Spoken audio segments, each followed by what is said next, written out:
రెండో ప్రపంచ యుద్ధంలో అణుబాంబులు భారీ విధ్వంసం సృష్టించిన పట్టుదలతో ముందడుగు వేస్తూ అభివృద్ధి చెందిన దేశాల్లో ఒకటిగా నిలిచింది జపాన్. అలాంటి దేశంలో ఇప్పుడు బియ్యం కొరత ఏర్పడింది.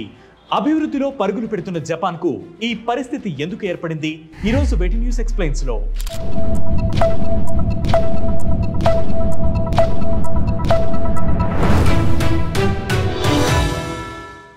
టెక్నాలజీలో డెవలప్మెంట్లో జపాన్ ముందుంటుంది. కానీ గత కొంతకాలంగా బియ్యం కొరత అక్కడి ప్రభుత్వానికి ప్రజలకు పెద్ద తలనొప్పిగా మారింది.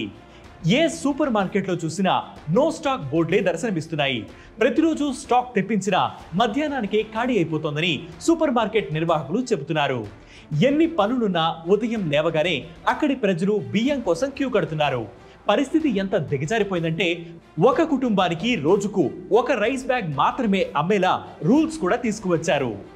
జూన్లో వరుస భూకంపాలు, తుఫాన్ల వల్ల ప్రజలు ముందు జాగ్రత్తగా బియ్యం కొనుగోలు చేసి ఇంట్లో పెట్టుకోవడంతో ఇప్పుడు ఈ కొరత ఏర్పడింది. అయితే మార్కెట్లో బియ్యం కొరత తాత్కాలికమేనని జపాన్ వ్యవసాయ శాఖ ప్రకటించింది.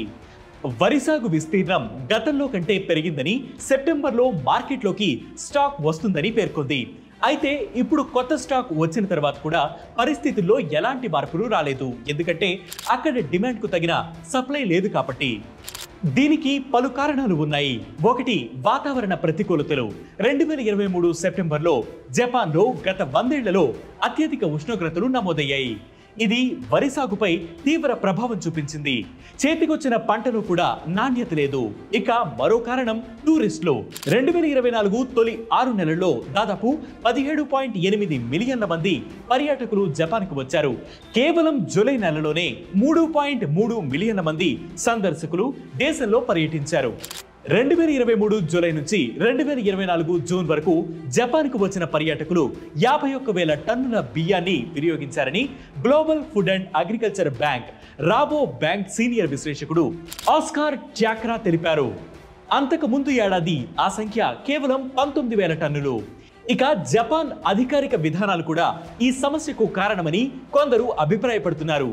అక్కడి స్థానిక రైతుల కోసం జపాన్ బియ్యం దిగుమతులపై 778% సుంకాన్ని విధించింది. దీంతో దిగుమతులు తగ్గిపోయాయి. ఇవన్నిటి వల్ల ఇప్పుడు జపాన్ బియ్యం కొరతను ఎదుర్కొంటోంది. ఇప్పటికే నమీబియా, జింబాబ్వే వంటి ఆఫ్రికన్ దేశాల్లో వాతావరణ పరిస్థితుల వల్ల ఏర్పడిన కరువుతో వైల్డ్ యానిమల్స్ ని చంపుకొని తింటున్నారు. ఇప్పుడు అభివృద్ధి చెందిన దేశాలైన జపాన్లో కూడా బియ్యం కొరత ఏర్పడింది.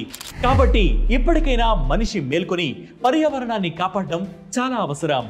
దీనిపై మీ అభిప్రాయాన్ని కింద కామెంట్ సెక్షన్ లో మెన్షన్ చేయండి. ఈ ఇన్ఫర్మేషన్ ని మీ ఫ్రెండ్స్ అండ్ ఫ్యామిలీ మెంబర్స్ తో షేర్ చేసుకోండి. దాంతోపాటు వెటి న్యూస్ యాప్ ని ఫాలో అవ్వండి. వెటి న్యూస్ తెలుగు యూట్యూబ్ ఛానల్ ని సబ్స్క్రైబ్ చేయండి.